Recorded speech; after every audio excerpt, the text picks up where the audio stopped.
Okay आज हम ये जो हमारा चैप्टर नंबर 13 है करंट इलेक्ट्रिसिटी, इसकी एक्सरसाइज के शॉर्ट आंसर क्वेश्चंस जो हैं उनको डिस्कस करेंगे।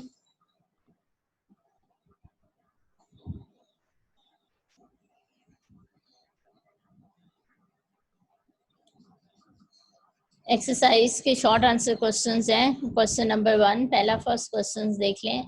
13.1 क्वेश्चन है, a potential difference is applied across the ends of a copper wire. What is the effect on the drift velocity of free electrons by increasing the potential difference and by decreasing the length and the temperature of the wire? कि हमारे पास एक conductor है, उसके across हमने एक battery लगाई हुई है। अप्लाइड पोटेंशियल डिफरेंस मीन कि हमने कंडक्टर के साथ, कॉपर वायर के साथ एक बैटरी अटैच की हुई है। अगर हम उसमें से हम उनमें चेंजेस लाएंगे, क्या चेंजेस लाएंगे? अगर हम पोटेंशियल डिफरेंस चेंज कर दें उसकी वैल्यू इंक्रीज कर दें तो ड्रिफ्ट वेलोसिटी पे क्या इफेक्ट होगा, वो इंक्रीज होगी या डिक्रीज होगी। और दूसरा ये है कि अगर हम उसकी लेंथ को जो है वो डिक्रीज कर दें और टेम्परेचर ऑफ द वायर जो है उसको भी डिक्रीज कर दें तो फिर ड्रिफ्ट वेलोसिटी पे क्या इफेक्ट होगा। ये हमारा जो है फर्स्ट क्वेश्चन है इस चैप्टर का।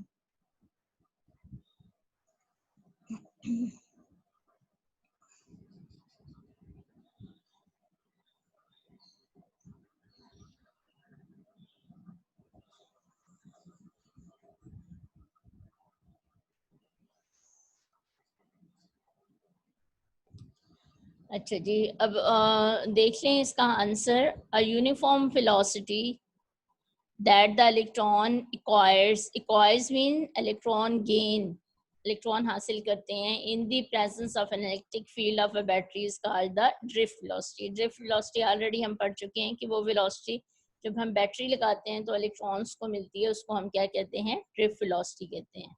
तो जो पहला क्वेश्चन था, बैटरी ही की वजह से ड्रिफ्ट वेलोसिटी होती है, तो ऑब्वियसली फिर हमारे पास क्या होगा कि when we increases the potential difference across the ends of the wire, तो एज अ रिजल्ट आपके पास क्या होगी? Drift velocity of the free electron will be increase. So the drift velocity of the free electron increases with the increase of the potential difference।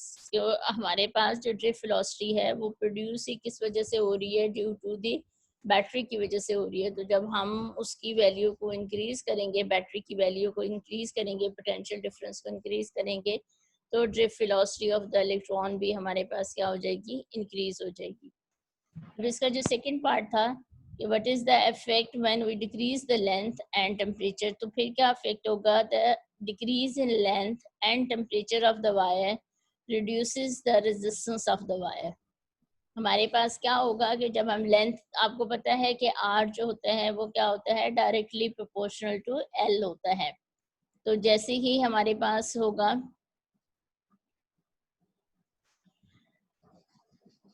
Already हम ये relation पढ़ चुके हैं कि हमारे पास जो रेजिस्टेंस है it will directly proportional with the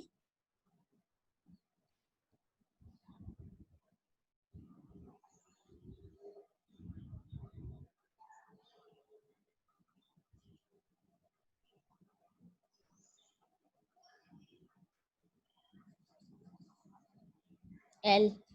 तो जैसे ही हम लेंथ को डिक्रीज करेंगे तो इट मीन्स कि रेजिस्टेंस भी हमारे पास क्या कर जाएगी? डिक्रीज कर जाएगी। और टेम्परेचर के साथ भी रिलेशनशिप क्या है हमारे पास? टेम्परेचर के भी साथ भी रिलेशनशिप डायरेक्टली प्रोपोर्शनल है। तो जब हम रेजिस्टेंस को डिक्रीज करेंगे और टेम्परेचर को डिक्रीज करेंगे तो हमारे पास क्या होगा? रेजिस्टेंस डिक्रीज कर जाएगी, जिसकी वजह से क्या होगा? The drift velocity of the free electron increases with the decreases of the resistance of wire.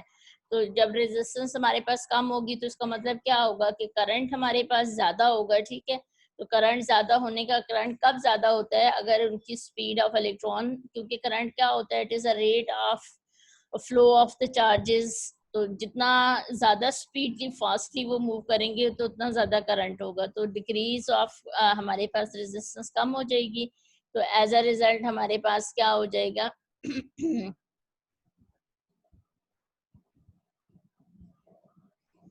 Current increase कर जाएगा और हम कह सकते हैं कि ड्रिफ्ट वेलोसिटी हमारे पास क्या हो जाएगी? इंक्रीज कर जाएगी। क्लियर है इस क्वेश्चन का आंसर सब बच्चों को? क्वेश्चन क्लियर है सबको इसका आंसर?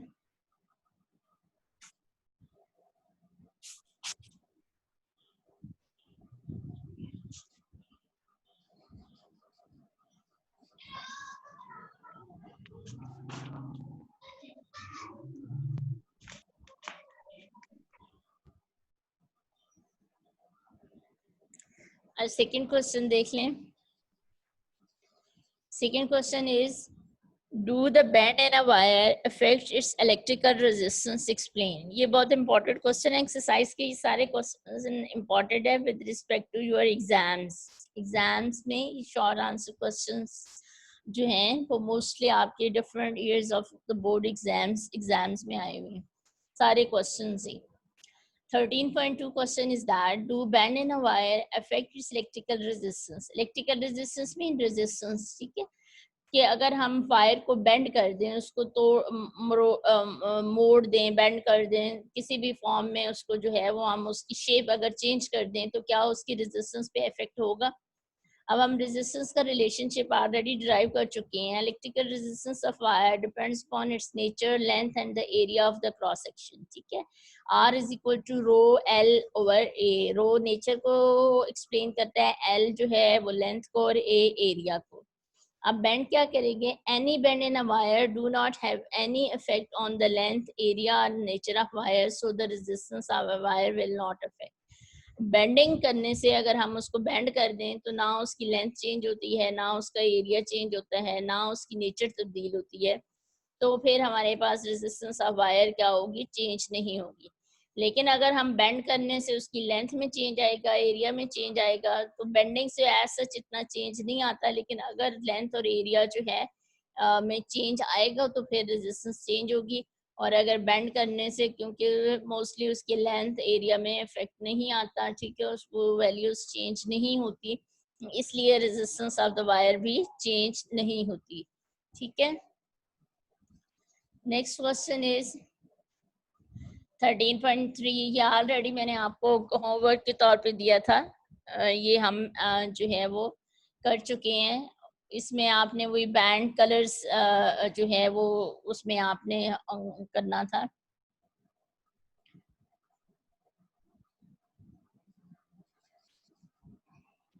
फर्स्ट वाला जो बैंड है वो हमारे पास क्या था? ब्राउन कलर का था.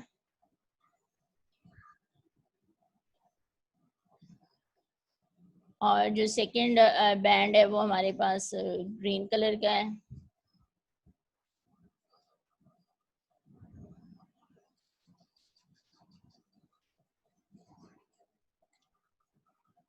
थर्ड बैंड जो है वो हमारे पास रेड कलर का है.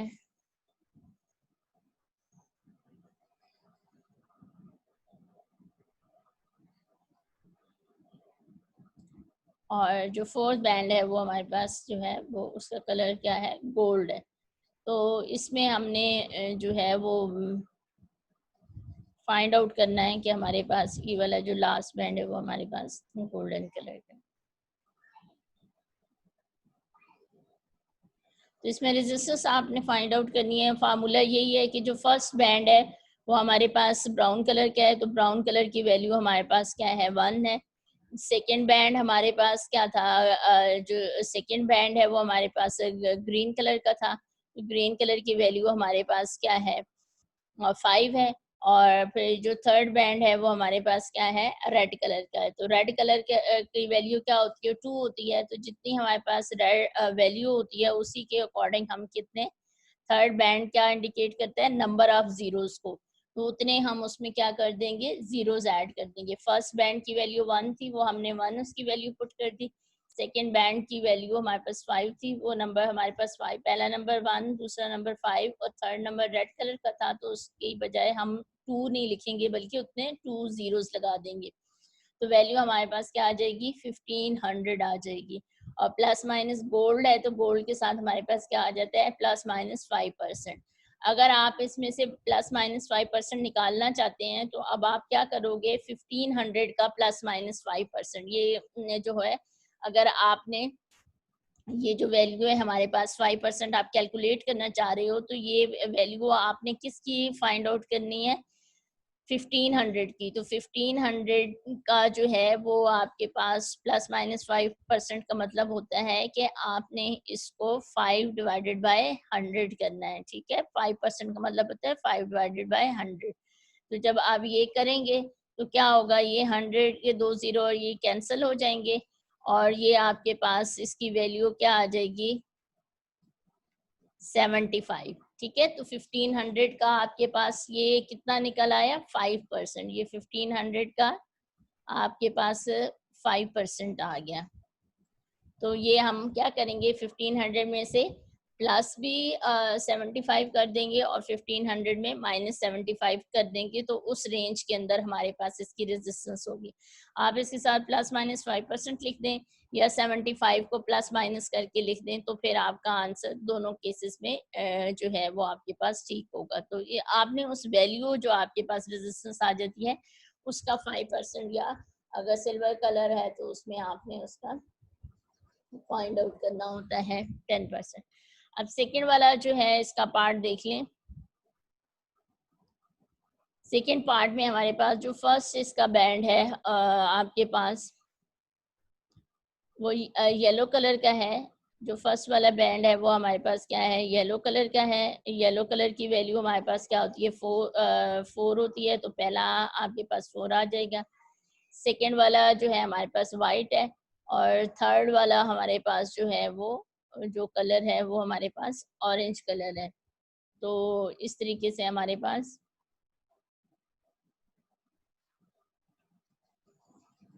तो ऑरेंज कलर की वैल्यू आपके पास 3 होती है, ठीक है। तो ये 3 में आपने वो क्या करना है। और लास्ट वाला बैंड हमारे पास क्या, किसके वैल्यू सिल्वर है, तो सिल्वर टॉलरेंस को शो करता है ±10% को। तो 10 इन सबको पहला नंबर 4 आ गया, ठीक है। दूसरा नंबर 9 आ गया। ये आपके पास क्या ट्रिपल 3 0 आ जाएगी। ऑरेंज की वैल्यू 3 होती है तो आपने 3 नहीं लिखना, उतने 0 ऐड कर देने, ±10%, ठीक है। तो अब ±10% का भी वही मीनिंग है कि आपने 49,000 का प्लस माइनस जो है वो आपने फाइंड आउट करना है, 10% फाइंड आउट करना है।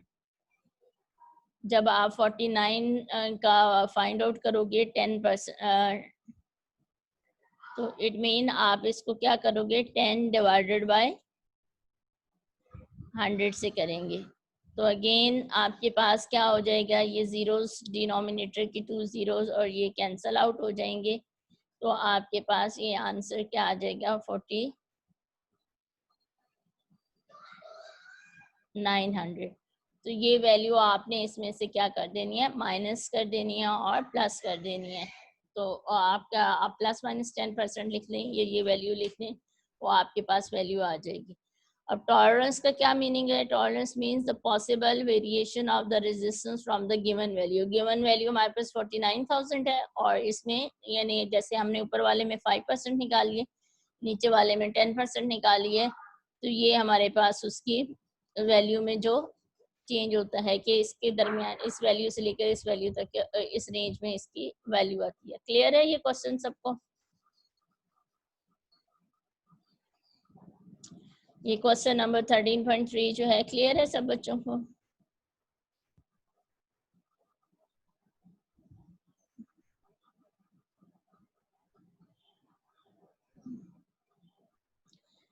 Next question is why does the resistance of a conductor rise with the temperature. ये ऑलरेडी हम बहुत डिटेल में इसको डिस्कस कर चुके हैं। रेजिस्टेंस की वजह से हमारे पास क्या होता है, रेजिस्टेंस की जो रीजन है वो क्या है, कोलिजन है with the electrons with the atoms, lattice atoms के साथ।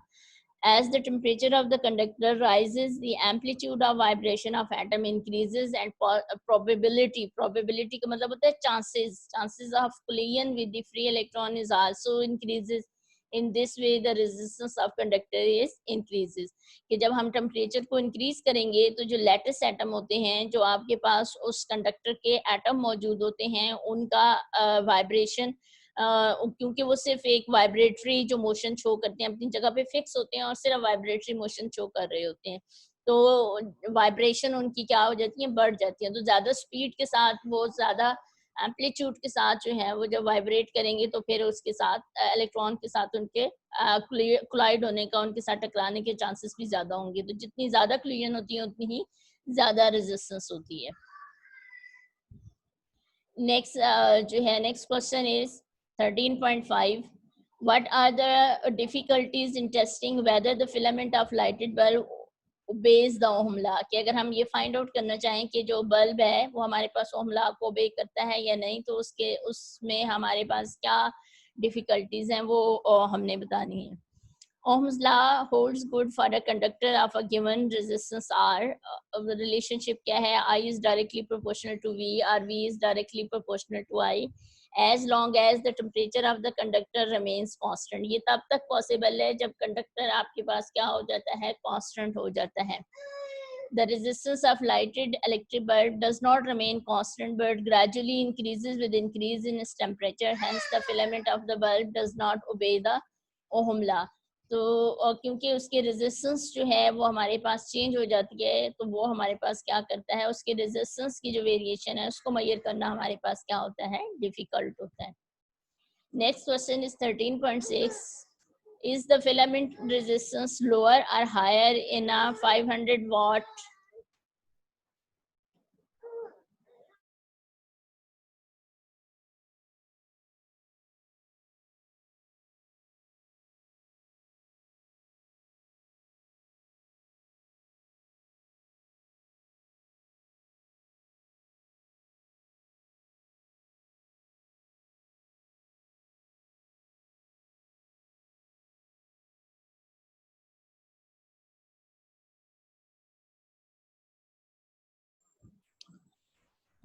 अच्छा जी, ये क्वेश्चन है कि हमारे पास एक बल्ब है जिसकी रेजिस्टेंस हमारे पास जो है वो आपने बतानी है कि कौन से बल्ब की रेजिस्टेंस ज़्यादा है और कौन से बल्ब की रेजिस्टेंस जो है वो कम है। 500 वाट W दिया हुआ है, तो यहाँ से पता चल जाएगा ये P की वैल्यू है, और वोल्ट का मतलब होता है potential difference, 220 volt.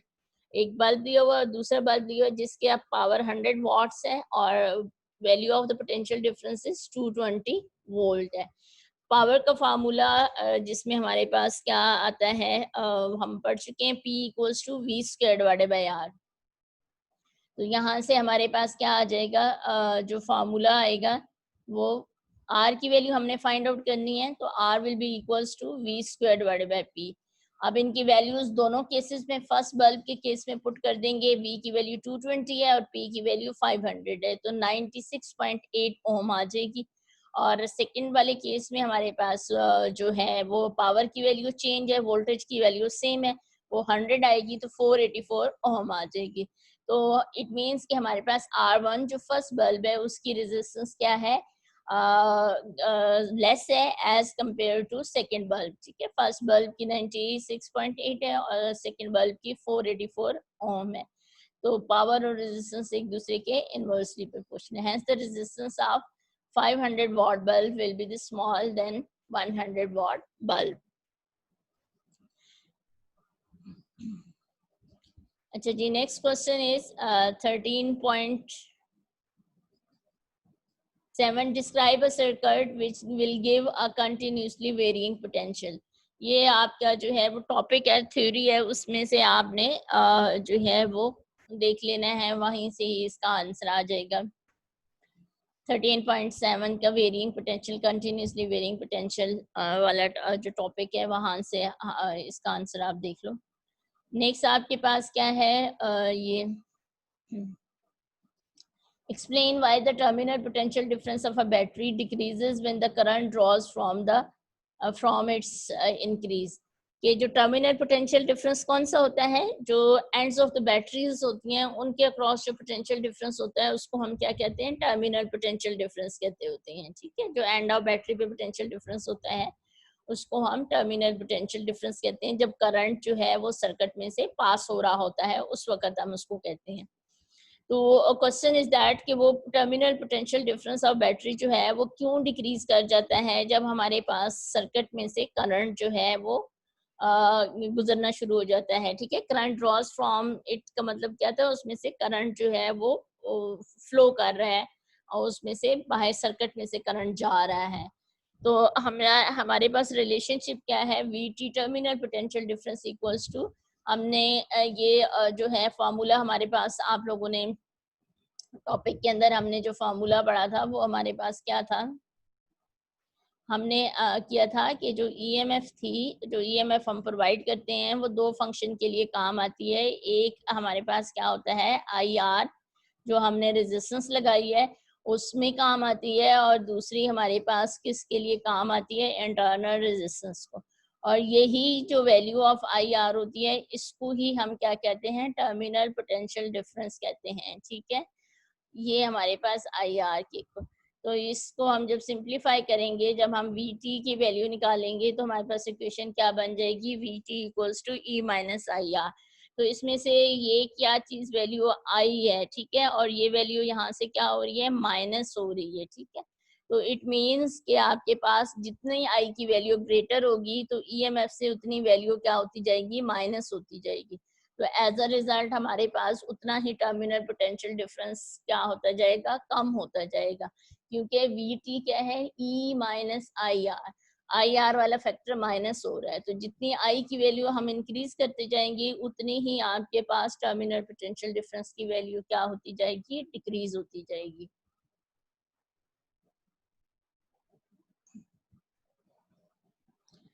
When I increases, the potential difference across the internal resistance of battery equals to IR increases, and as the EMF of battery is constant, so terminal potential difference of battery is decreases. तो फिर हमारे पास जो terminal potential difference होता है वो आपके पास क्या हो जाता है, decrease कर जाता है।